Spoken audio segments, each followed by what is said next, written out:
Can you two up on a scooter, a 250cc scooter? Yes, you can. There's a few tips to keep in mind, and I'll show you this right now. So here we have a 250cc scooter.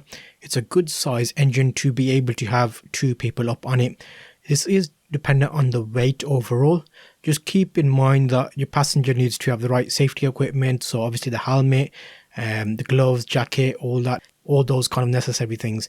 So keep in mind the helmet needs to be a good fit, and also if they're wearing sensible shoes, ideally high tops would be a good idea. That will allow you to make sure they have a good grip on the passenger seat.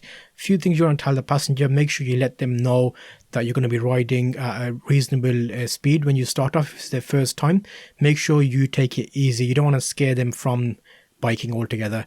And also, if you have a bike which has a nice seat and a backrest, is actually even better. With my scooter, you can notice that the backrest is a top box more or less, and there's handles on either side as well, and it feels a lot more comfy on a scooter than it would be on a sports bike, for example. So it's just down to what you have and what you're riding with.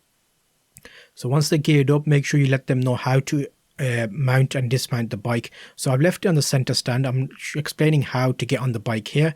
So you can see it's a quick motion to get straight over, letting them know where the handles are, how they position themselves, and give them a little debrief. So advise them you can hold you around the waist. If you want, you can change and hold the handles at the side. Keep relaxed, try not to tense up, and if you want me to stop, just tap me on my back. As I move on the bike, try and stay in line with my body. So if I'm tilting slightly, tilt. Don't make any sudden jerk movements, and if they're a bit taller than my rider is, just let them know not to put their feet down at any point, and you'll tell them when to get on and get off. So don't just get on and get off when you stop, because you might not be ready for them. So again, that was a quick tip over there. You want to keep your balance on the bike. So now I'm removing the stand. I'm getting on the bike myself and then getting them back on. So I did like a bit of a dummy get on and get off. And your speed is going to be your main thing here. You want to keep a steady speed. You want to do everything slowly. Take your time. Treat it like a car, and kind of stay in lane as you would with a car. If you're new, especially if you're taking a ride around, you don't want to be zipping around everything and kind of doing what you would normally do. Get to know your accelerator. Make sure you know how much acceleration you're doing, and any braking. You have to kind of look well ahead, and everything needs to be smooth. So take your braking nice and easy, and you don't want your helmets to knock. If they're knocking, you're going too fast and you're braking too harshly.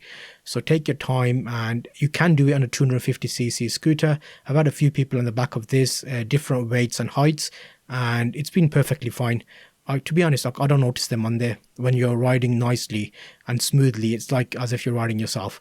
It's not a sports bike, so you don't go fast on it anyway. It's a city commuter, so that's something to keep in mind. And as long as you debriefed your passenger, your pillion, then you should be good, and you can do it on a scooter. And the speed, there wasn't a big difference in speed. Weight wise, I'm 12.5 stone, I think 12 stone, and I've had a passenger on the back which is about 13 stone previously as well. So it's not like a massive bog down. A roads, B roads, it's perfectly fine. I don't normally go on the motorway anyway. When I have a pillion on, I'll take the scenic route and take your time. So this is just letting you know that you can do it on a 250cc, and a few tips to help you out.